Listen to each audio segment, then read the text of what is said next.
Salut, et on se retrouve pour la suite, pour la partie 2. Pour ceux qui n'ont pas vu la première, je vous invite fortement à aller la voir, comme ça vous pourriez suivre avec nous. Donc là, je passe directement à la quatrième propriété. Les trois autres, je les ai démontrés dans la première partie. Donc là, pour la quatrième, j'ai choisi la limite d'une fonction polynomiale en un point.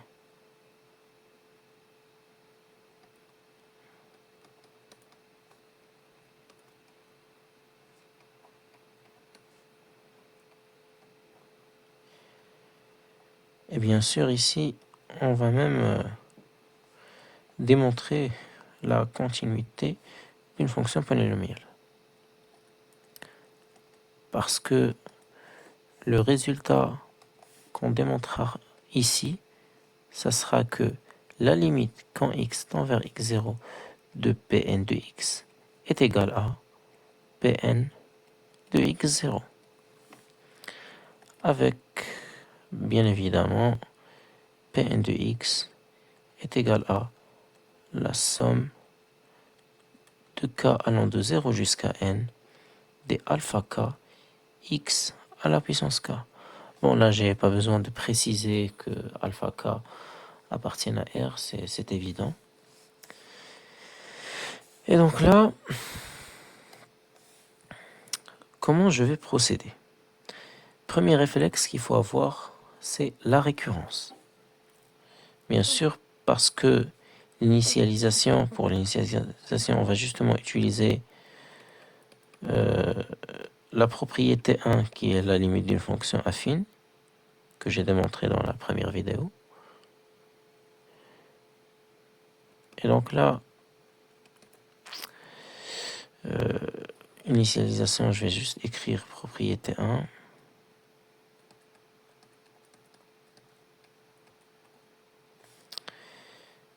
Pour l'hérédité,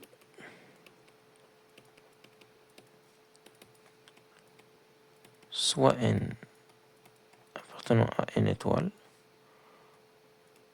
on va supposer que la limite quand x tend vers x0 de Pn de x est égale à Pn de x0,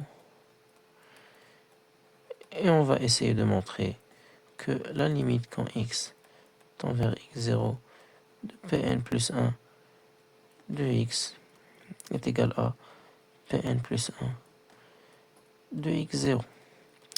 Et donc là, comment on va procéder?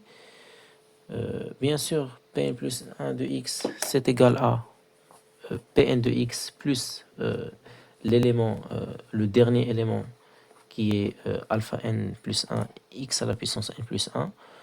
Donc, pour le Pn de x, nous, on n'a pas de problème. On va justement utiliser l'hypothèse de récurrence. Et il ne manquera plus que l'élément alpha n plus 1, x à la puissance n plus 1.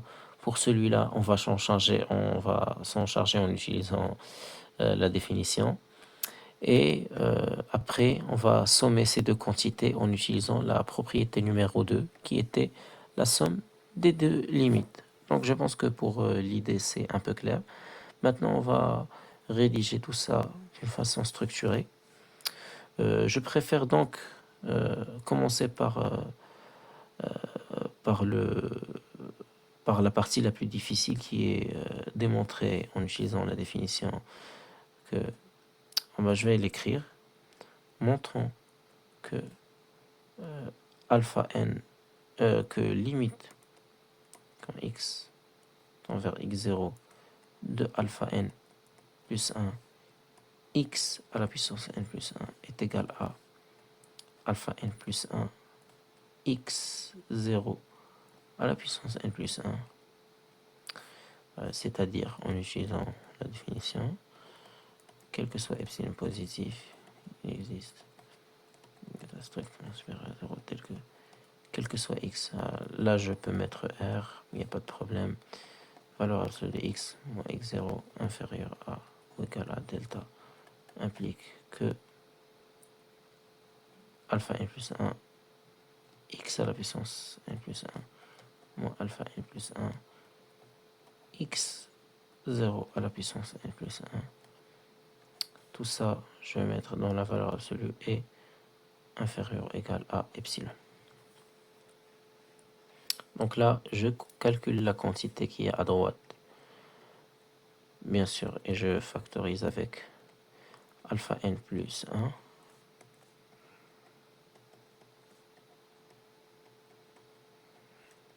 Et donc là, le but, ça sera bien évidemment faire apparaître x moins x0, comme ce qu'on a fait pour la fonction affine.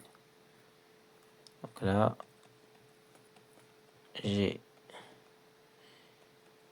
x à la puissance n plus 1 moins x0 à la puissance n plus 1. Et là, ça tombe bien parce que c'est justement factorisable par x moins x0, étant donné que x0 est racine de cette fonction polynomiale-là. Et comment on va le factoriser? Bien sûr, en utilisant l'identité que vous connaissez. Donc là, x moins x0 fois, et là, je vais utiliser l'identité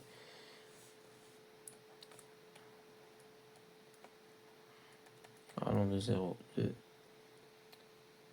x à la puissance k fois x0 à la puissance n-k.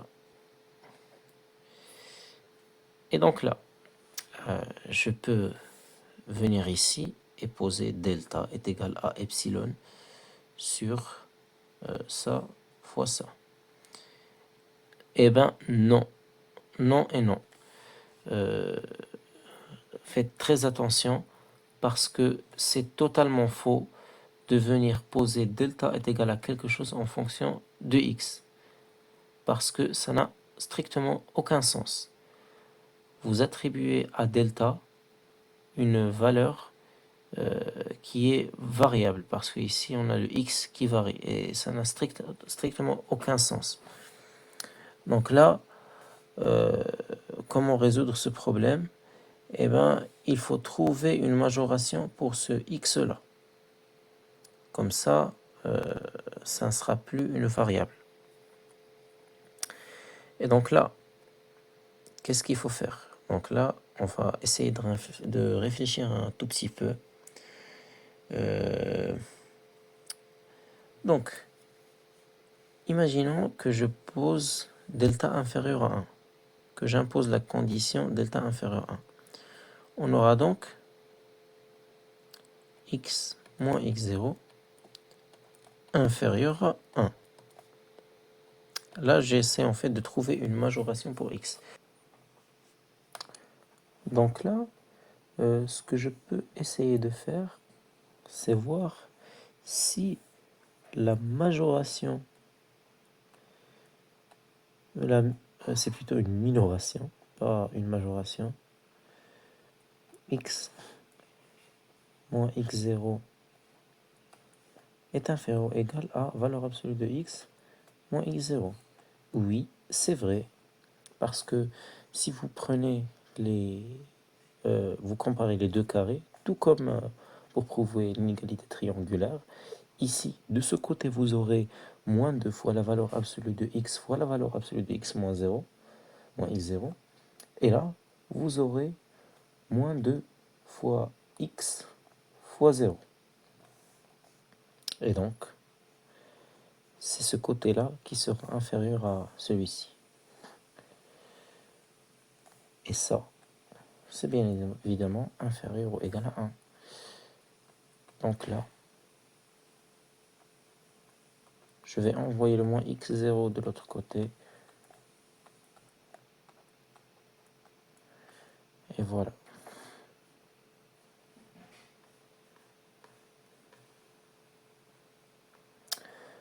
Pour ceux qui n'ont toujours pas encore compris le truc, c'est que là, je ne peux pas prendre epsilon, delta est égal à epsilon divisé par quelque chose en fonction de x. Je ne peux pas, en fait, pas prendre delta en fonction de x. Là, le x là, je dois le faire disparaître. Comment? ben, il suffit de le majorer par une quantité qui est constante, comme celle-ci.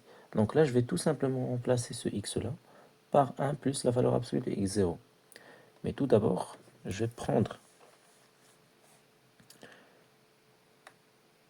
Or, on a valeur absolue de alpha n plus 1 de la somme des k allant de 0 jusqu'à n de x à la puissance k, x0 à la puissance n moins k. Là, je vais faire entrer cette valeur absolue à l'intérieur. Oui, j'ai bien évidemment le droit, car j'utilise ici l'inégalité triangulaire généralisée, parce qu'on peut étendre ce résultat à n éléments. Ça ne concerne pas juste deux éléments A et B, mais on peut étendre ce résultat pour n éléments. Du coup, cette valeur absolue-là va entrer à l'intérieur, et je vais la distribuer sur x à la puissance k et x0 à la puissance n moins k.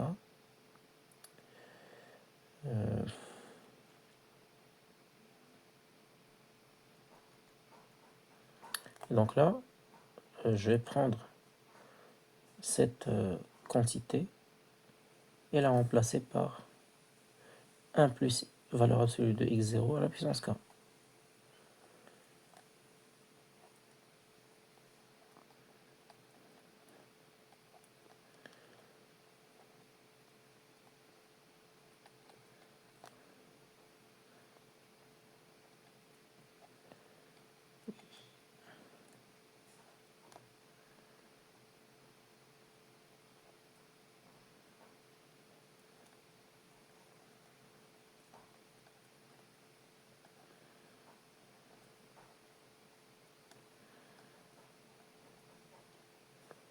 Voilà. Maintenant, je peux poser delta est égal à epsilon divisé par ce truc-là. Mais tout d'abord, il faut faire le point sur quelque chose. Ici, j'ai imposé que ça ne va marcher que si la valeur absolue de x moins x0 est inférieure ou égale à 1. Donc, j'ai une deuxième condition concernant mon delta. C'est que delta soit inférieur ou égal à 1. Et donc, delta doit en même temps être inférieur ou égal à 1 et en même temps inférieur ou égal à epsilon sur divisé par ce truc-là. Et donc, comme pour l'autre fois, on va poser delta est égal à le min d'entre ces deux trucs-là.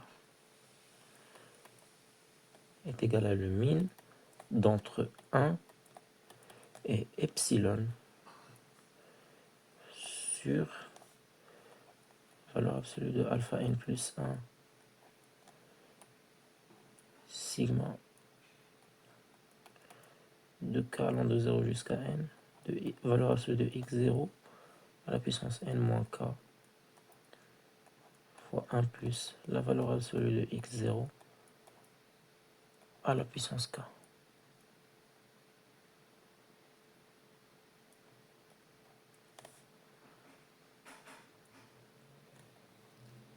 Donc,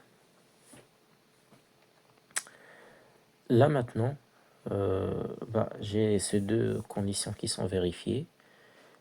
Et je vais prendre donc valeur absolue de x moins x0 inférieur ou égal à delta. Cela va impliquer que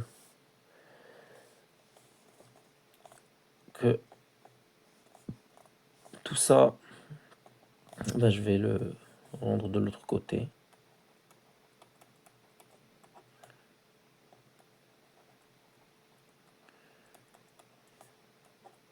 Et je vais essayer maintenant de revenir sur mes pas.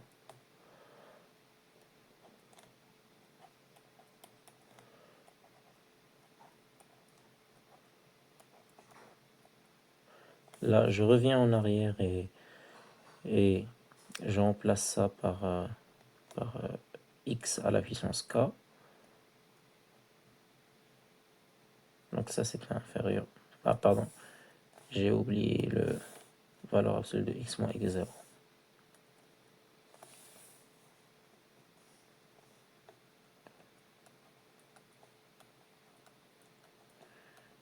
Inférieur ou égal à epsilon.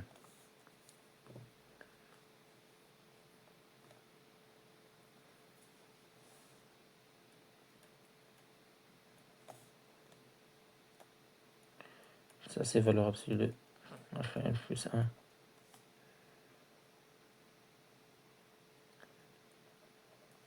fois sigma de k allant de 0 jusqu'à n. 2, là je remplace par x à la puissance k, valeur absolue x à la puissance k, x moins 0, x0. Et là, bon, c'est clair. C'est clair, je vais faire sortir la valeur absolue de là. Et puis, je retombe sur ce qu'on voulait justement démontrer. Ah, inutile de refaire toutes les étapes, puisque c'est clair. C'est clair. Donc là, x à la puissance n plus 1, moins alpha n plus 1, fois x0 à la puissance n plus 1, et inférieur à epsilon. Et comme maintenant, on a démontré ce qu'on voulait démontrer, et là, comme les deux, comme on a la limite quand x tend vers x0 de Pn de x est égal à Pn de x0, ça, c'est d'après l'hypothèse de récurrence.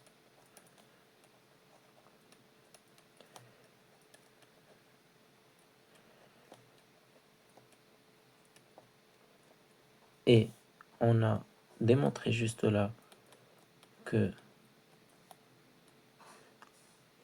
limite quand x tend vers x0 de alpha n plus 1 de x à la puissance n plus 1 est égal à alpha n à la puissance fois x à la puissance alpha n plus 1 fois x0 à la puissance n plus 1. Et donc là, par somme, j'aurai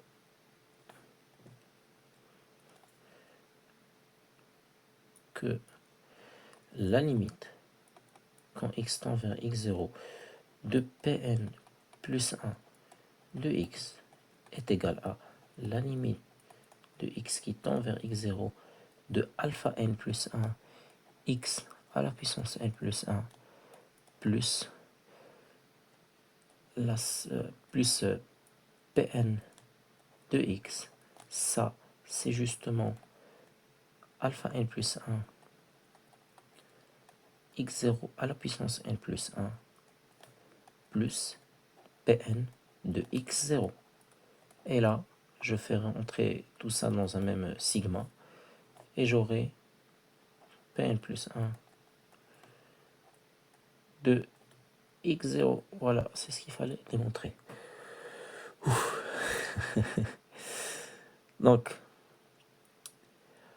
conclusion, d'après le principe de récurrence, limite de x qui tend vers x0 de Pn de x est égal à Pn de x0. Et donc, les fonctions polynomiales sont continues, quoi.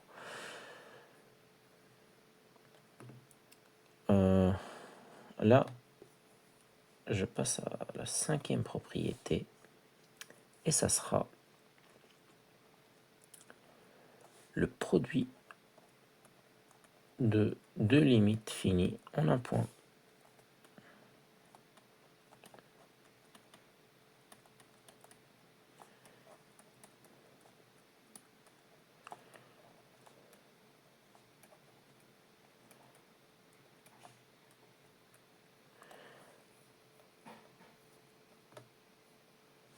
Vous allez voir que c'est un peu différent.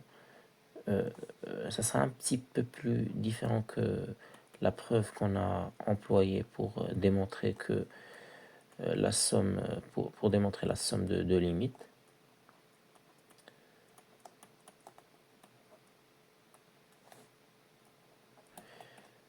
Ça demandera un petit peu plus de réflexion ici. Mais c'est un petit peu la même philosophie en fait. Mais un peu plus dur. Donc là, si j'ai limite de x qui tend vers x0 de g de x est égal à L', et limite quand x tend vers x0 de f de x est égal à L, bah la limite de g de x fois f de x en x0, ça sera L fois L'.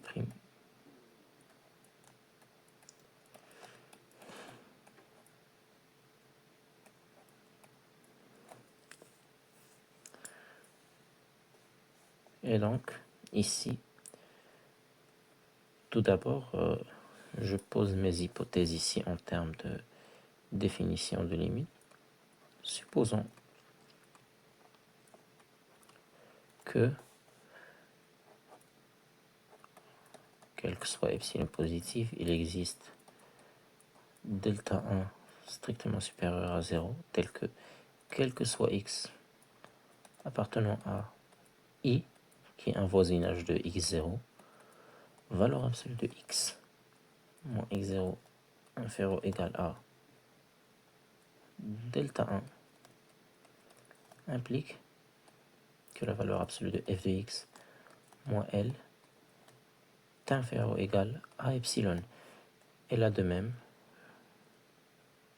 quel que soit epsilon positif, il existe delta 2 strictement supérieur à 0, tel que quel que soit x dans un voisinage de x0, valeur absolue de x moins x0 inférieur ou égal à delta 2 implique que valeur absolue de g de x moins L' est inférieur ou égal à epsilon. Bon là, tout comme la dernière fois, ce epsilon là, on va bien évidemment le changer en fonction du raisonnement qu'on va apporter ici, parce que ça ne sera pas vraiment epsilon.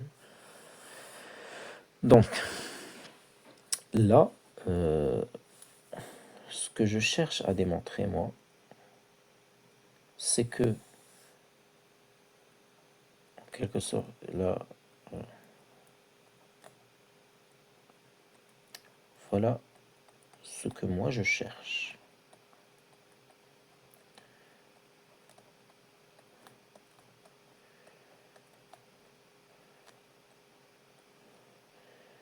Là, je vais essayer de vous montrer l'intuition qu'il faut avoir pour tomber sur la bonne démonstration. Donc là, voilà moi ce que je cherche à établir.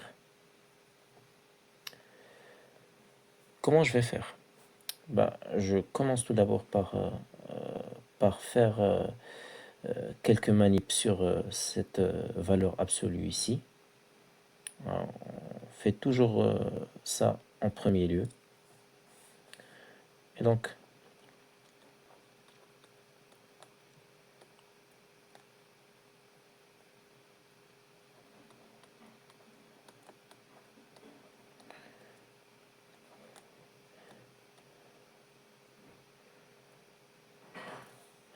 et il faudra même ici un petit peu ruser, voire même beaucoup de ruse. Là, je vais essayer de créer ici une somme. Comme ça, je pourrais sommer les deux valeurs absolues ici, qui sont valeur absolue de f de x moins L et g de x moins L. Enfin, faire un petit truc comme ça pour que je tombe sur... pour que je puisse majorer ça par le epsilon. Donc là, c'est ce qu'on va essayer de faire un tout petit peu. Bon,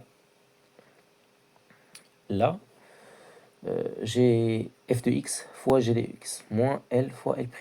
C'est pas semblable en fait à la situation qu'on avait pour la somme.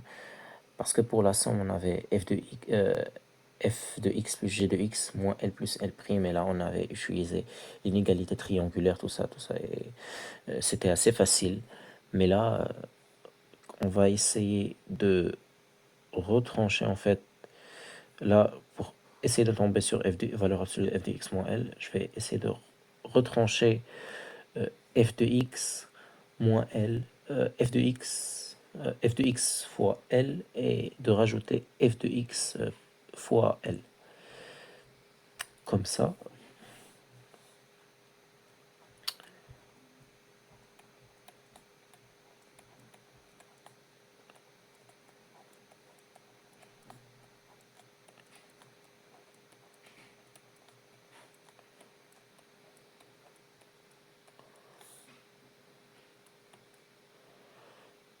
Et donc ici, je factorise par f de x.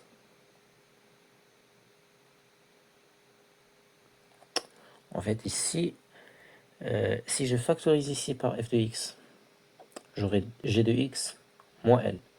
Et moi, ce que je veux, c'est avoir valeur absolue de g de x moins L'. Donc, ça serait mieux de mettre ici L'.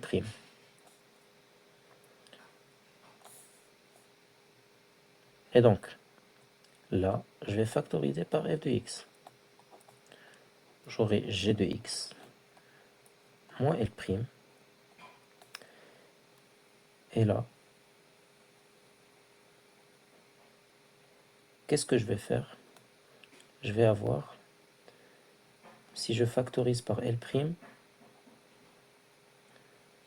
j'aurai f de x moins L. Là, je viens de faire apparaître ce que je voulais. Et là, je vais utiliser l'inégalité triangulaire. Donc là, ici, j'aurai que la valeur absolue de f de x fois la valeur absolue de g de x moins L',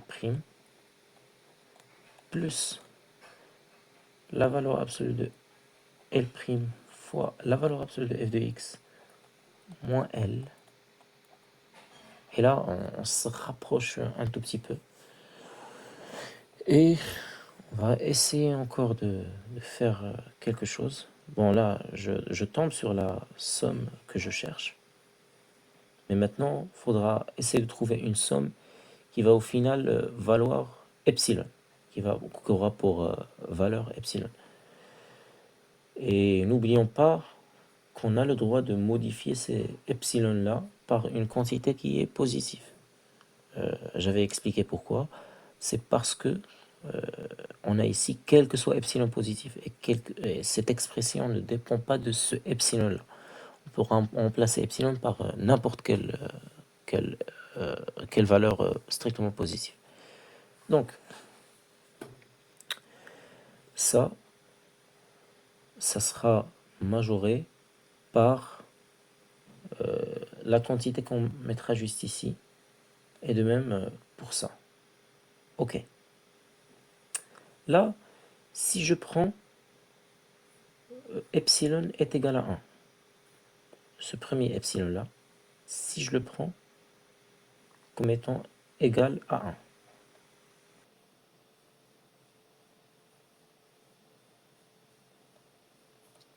1, et donc là, pour epsilon est égal à 1,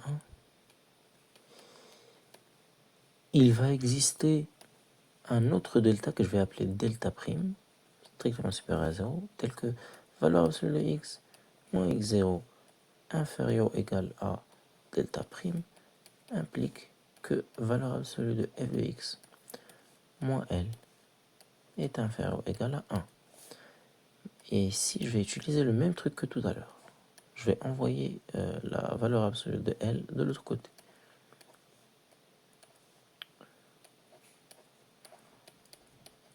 Voilà. Donc,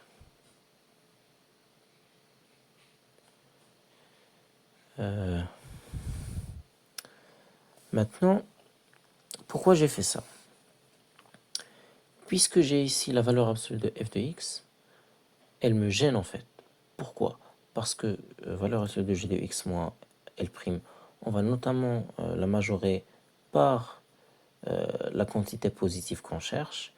De même pour la valeur absolue de f de x moins L qu'on va majorer par une valeur strictement positive que nous cherchons. Mais on a ici la valeur absolue de f de x qui traîne. Du coup, j'ai dû impérativement poser delta est égal à une quantité strictement positive, une constante. J'ai pris 1, vous aurez même pu prendre 2, sauf que les calculs vont changer un petit peu. Mais vous allez quand même pouvoir tomber sur le résultat, à laquelle correspond un autre delta prime strictement supérieur à 0, tel que à la fin on tombe sur la valeur absolue de f de x qui est inférieure ou égale à la valeur absolue de L plus 1.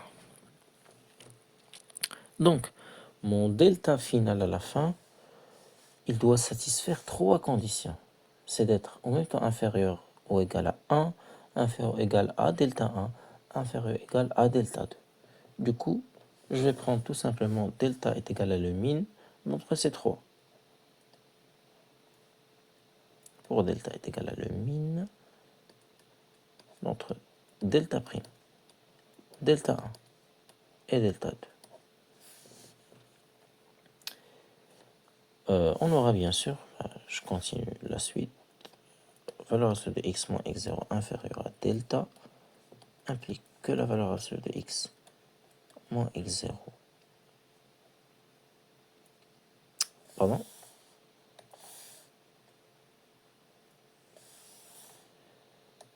implique ici que la valeur absolue de f de x fois g de x moins L fois L' est inférieur ou égal, et c'est là que je vais essayer de trouver des valeurs strictement positives en fonction de epsilon qui vont coller ici de sorte que j'obtiens à la fin epsilon inférieur ou égal à epsilon. Donc ici on a déjà dit que nous allons mettre valeur absolue de L plus 1. Je l'écris.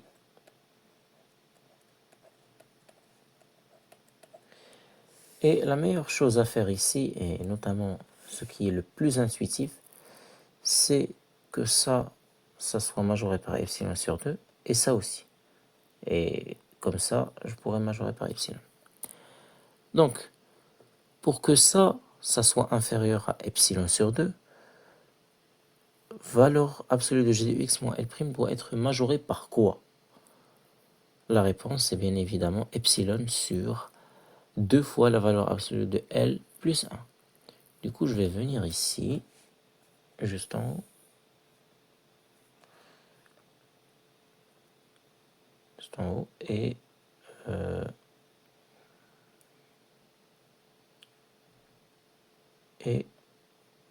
je vais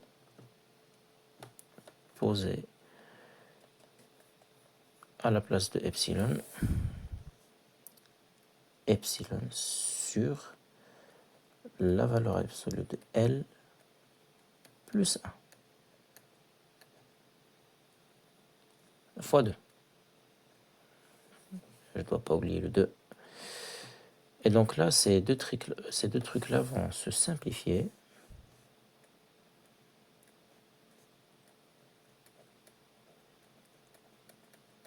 Voilà.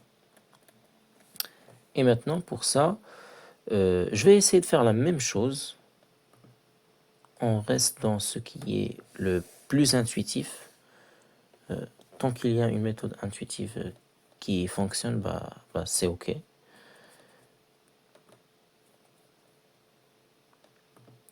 Et je vais mettre epsilon sur... raison de plus, pourquoi j'ai mis epsilon sur 2 fois la valeur absolue de L' plus 1, parce que j'aurais bien évidemment pu mettre epsilon sur 2 fois la valeur absolue de L', comme ça les L', valeur absolue de L' vont se simplifier, mais je dois encore je devrais encore traiter le cas à part de si L' est égal à 0 et ça sera encore plus long, etc. Donc, vaut mieux que je prenne 2 fois la valeur absolue de L' plus 1. Et je vais me débrouiller à la fin pour que ça soit majoré par epsilon sur 2. Donc là, j'aurai la valeur absolue de L' fois epsilon sur 2 fois la valeur absolue de L plus 1. Et ça sera majoré par epsilon sur 2. Et ça, je pourrais rajouter un 1 ici dans le but de simplifier tout ça. Ah, c'est bien évidemment plus grand.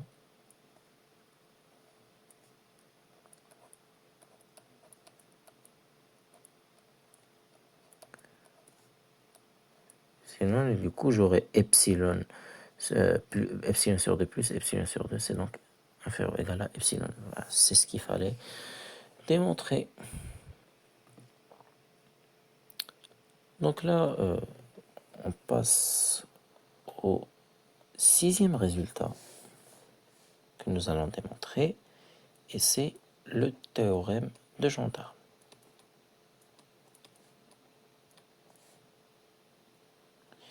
Théorème de Gendarme ou bien le théorème des deux gendarmes, bah, c'est la même chose.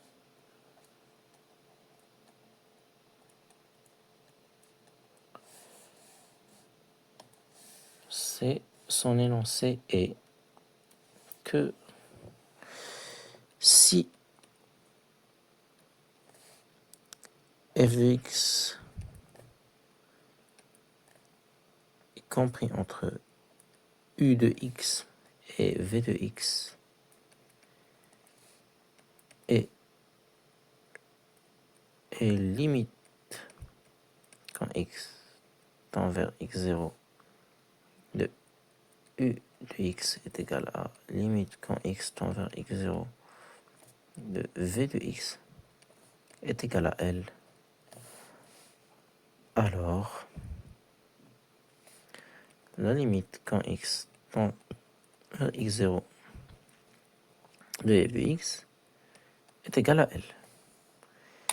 Et donc là, on va essayer de réfléchir un petit peu à comment on pourrait faire. Je vais commencer par écrire les hypothèses comme pour chaque fois. Ici, mon hypothèse, ça sera, quel que soit epsilon positif, on a, quel que soit, supposons, pardon,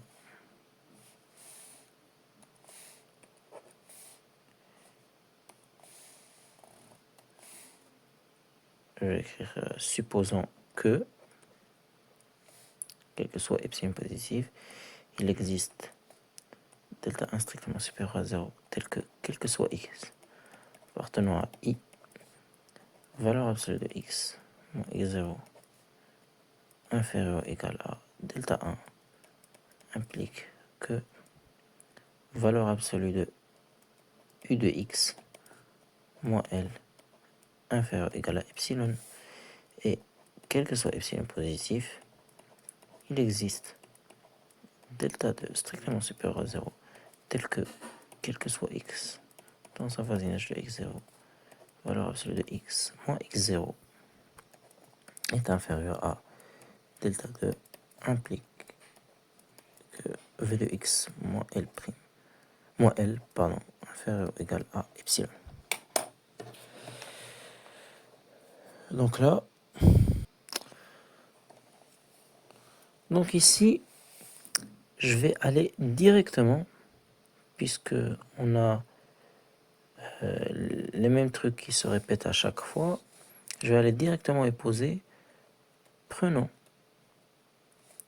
delta est égal à le min entre delta 1 et delta 2. Donc là, avec ça, qu'est-ce que je pourrais avoir? Je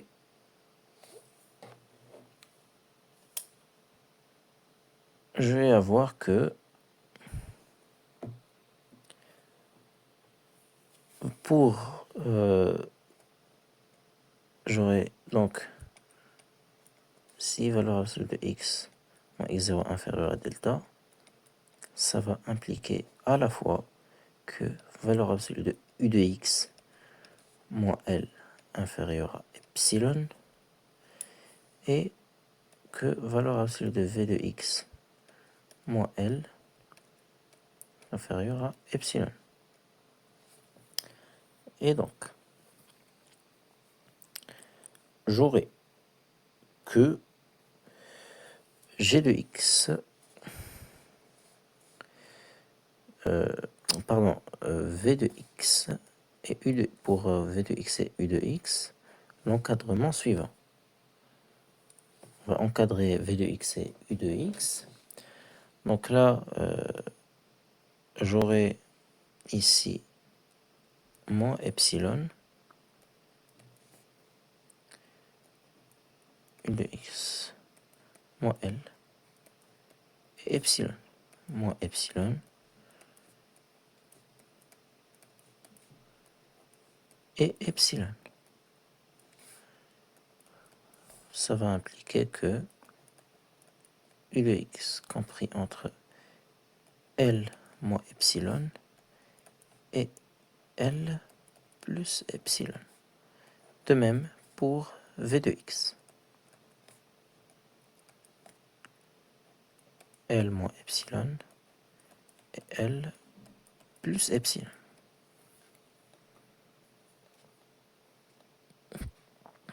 Donc là, je prends une autre page. J'ai plus de place. Et donc, là, or,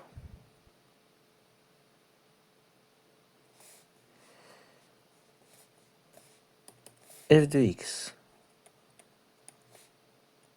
est compris entre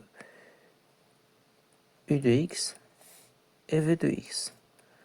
Je vais checker si j'ai bien respecté l'ordre.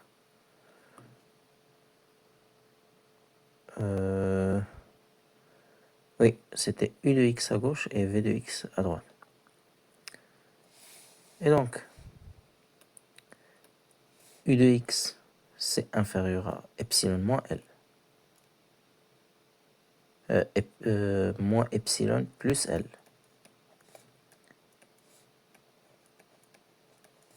Et v de x, c'est inférieur à epsilon plus L. Et donc là, f de x moins L sera compris entre epsilon et moins epsilon. Et donc, valeur absolue de f de x moins L sera inférieur à epsilon. Ce qu'il fallait démontrer. Bon, c'était la fin de cette partie 2. J'espère que vous avez apprécié. Pour la prochaine partie, on va plutôt s'intéresser aux limites à l'infini, puisque là, c'était juste des limites en un point x0. Donc, pour la troisième partie, ce sera des limites en plus ou moins l'infini. Entre-temps, portez-vous bien et n'oubliez pas de vous abonner. À bientôt.